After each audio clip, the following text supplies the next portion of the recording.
Good afternoon, everyone. Treasure Troller here from the partially mask-wearing militant state of Michigan. So I've been watching a few Jim Cornette videos, or I guess you could say listening to them. And when they're going to talk about somebody, sometimes they refer to it as shooting on them. So today I'm going to shoot on Sam Seder. Who's that? Well, I really don't know much about him. I know Sam Seder from watching the Hard Bastards videos at night. He does, commentary on recent events, and then he goes to a video section where he has some of the liberal YouTube channel hosts or whatever talking about subjects.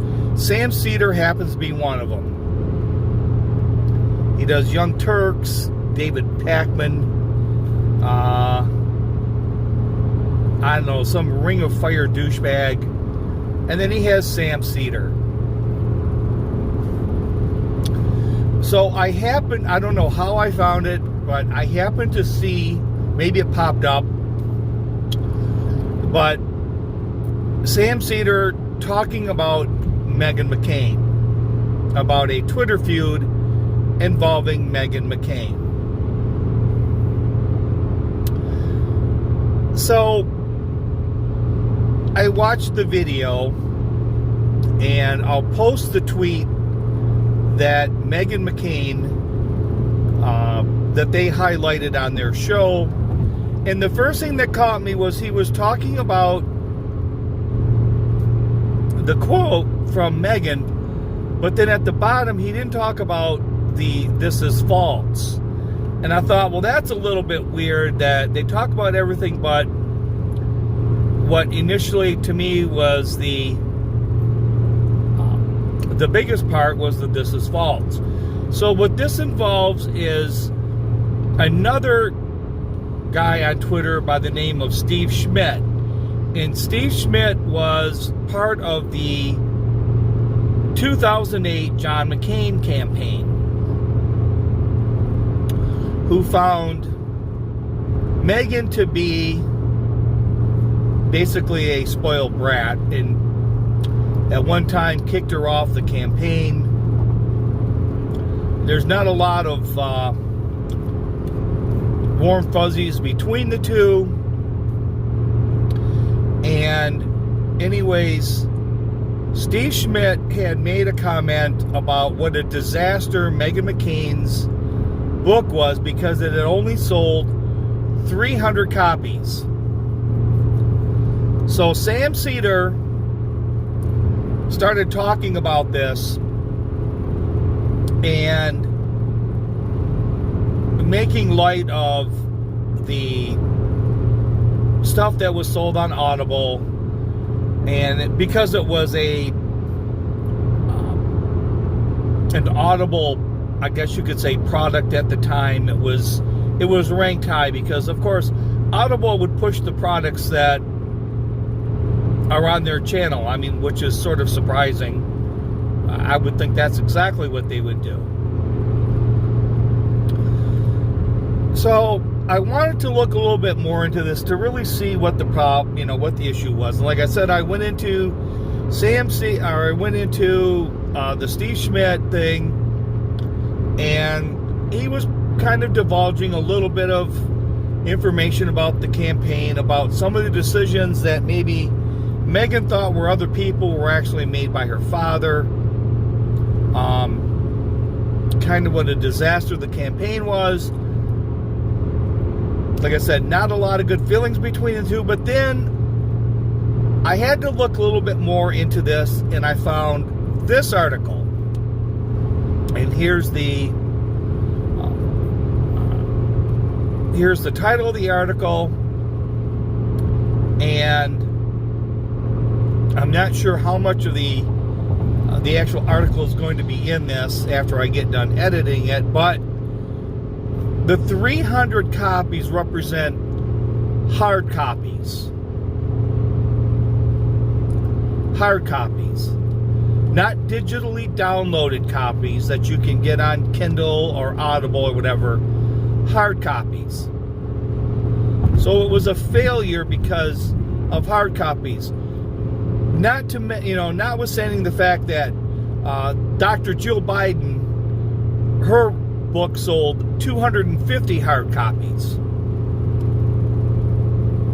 So this whole argument that Sam Seder was sort of promoting, and what Steve Smith wanted to comment on, was hard copies.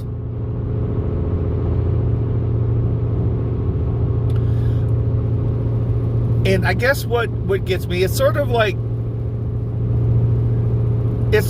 saying Nickelback, we'll pick on Nickelback. Nickelback is a disaster because they only sold 500 albums. But what they're not saying is, let's say 350 were downloaded copies. The 500 represent vinyl albums. So forget all the downloaded stuff. We're only going to talk about hard copies. When's the last time you went on to Amazon and ordered a book? The physical book.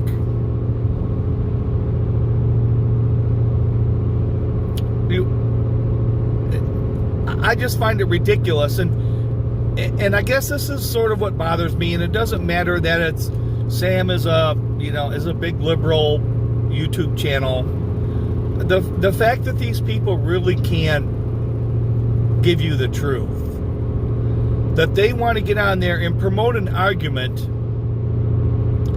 between two people of, if you want to talk about a couple feuding, talk about Amber Heard and Johnny Depp. But at least be honest about the thing. I don't know how you can sell thousands of copies downloaded, but be a failure because you only sell a small percentage of that in the hard copy version.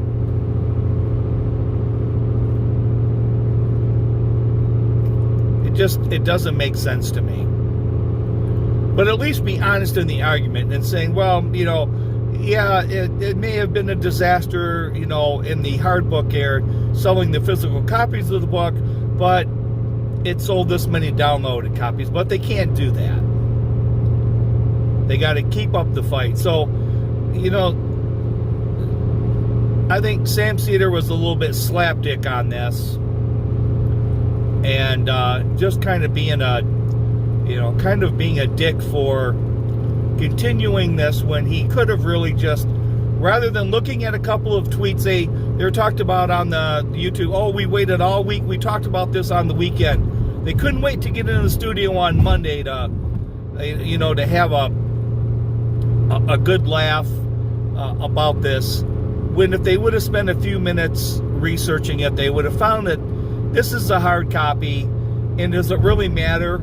Or why don't you dig into how many digital copies were sold, how much the book had, potentially made or not made, and then say, it was a mitigated disaster from that respect, instead of basically promoting a half-truth. It just kind of pisses me off that these people have large audiences. They probably make a pretty good income off these YouTube channels, and they really are nothing but grifters. Only saying what will appeal to some people that want to listen to them and not give you the truth. I think it's disappointing. I just find it really disappointing. So with that, this is George the Troller saying aloha and good day.